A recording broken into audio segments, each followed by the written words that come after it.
Solidarité avec les mal logés. Chaud. Solidarité avec les mal logés. Je vais vous demander pourquoi vous êtes venu ce soir. Comme tout le monde, pour créer notre indignation pour ce qui s'est passé. Les sans-papiers, les personnes qui sont traitées de la sorte par la France, ça m'a fait un coup au cœur, franchement. Les larmes aux yeux, je suis venue depuis vendredi à suivre toute cette histoire. J'étais avec les sans-papiers, il n'y avait personne qui s'approchait pour leur parler et pour leur dire leur solidarité. Et moi, j'étais complètement indignée. Je suis là et je vais continuer ma lutte avec eux parce que c'est la lutte de tous. Nous sommes des Français, nous sommes des êtres humains, nous sommes des citoyens et nous voulons aussi vivre dans la dignité, la propreté et que nos enfants fassent leurs devoirs sur un bureau et que ça soit pas dans les toilettes. Merci pour les chaînes qui nous donnent du temps, mais que fait le gouvernement? Que fait Raffarin? Comme dit son nom, rien. Oui, je suis passé par cet hôtel, c'est vraiment dégueulasse, il faut dire ce qu'il y en est. C'est tout le courant, il n'y a pas de courant. D'abord, on ne fait pas la cuisine, on nous interdit de faire la cuisine.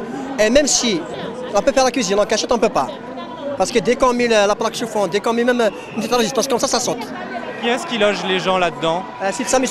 Normalement, c'est le SAMU social. Application, la loi de réquisition. Application, la loi de réquisition. Et application, logement.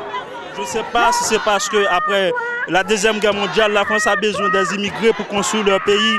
Mais maintenant, le pays s'est fini de construire.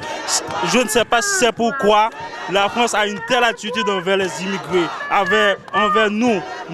Parce que nous sommes venus pour travailler. C'est nous qui travaillons dans le bâtiment. C'est nous qui travaillons et dans le ménage.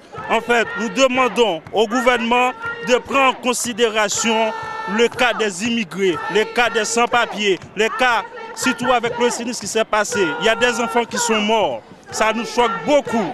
On dit un pays d'égalité, fraternité. C'est ça la fraternité, c'est ça l'égalité. Moi je trouve non, c'est pas l'égalité. Et puis il y en a des milliers comme ça, des cas comme ça. C'est les premières ça. Il y aura une autre, il y aura d'autres comme ça. Nous on veut que ça s'arrête. En tant qu'immigrés, nous sommes presque égaux aux Français pauvres. Parce qu'il y a une discrimination, une sorte d'exclusion sociale qui commence dans cette société. Et dans 10 ans, ce serait plus grave si nous n'arrêtons pas ce système. Moi, je me sers de ma carte d'électeur pour dire que je suis contre ça. Et j'emmène mes enfants parce que je veux qu'ils voient ce que c'est, parce que la télé, c'est pas suffisant. Votez pour que les gens soient accueillis dignement dans un pays des droits de l'homme, soi-disant. Et je suis aujourd'hui très triste et très en colère. Aujourd'hui, on demande de voter pour l'Europe, de voter oui pour que 25 pays s'unissent et aillent ensemble sur un même chemin, alors que dans un propre pays, un pays interne, on est incapable de le faire. Je trouve que c'est pas suffisant le nombre de gens qui sont là. Il devrait y avoir toute la France là, parce que ça, c'est intolérable. Qu'est-ce qu'on peut faire pour plus que ça arrive, ce genre de choses? Il faudrait qu'on construise des bons logements pour tout le monde. Parce que cette histoire d'hôtel qui coûte très cher et qu'en fin de compte, les gens meurent, moi je ne sais pas quelle politique la France suit, quoi. Donc parce que c'est du business là, c'est du business. Aujourd'hui ce sont ces gens qui sont morts, mais demain c'est qui?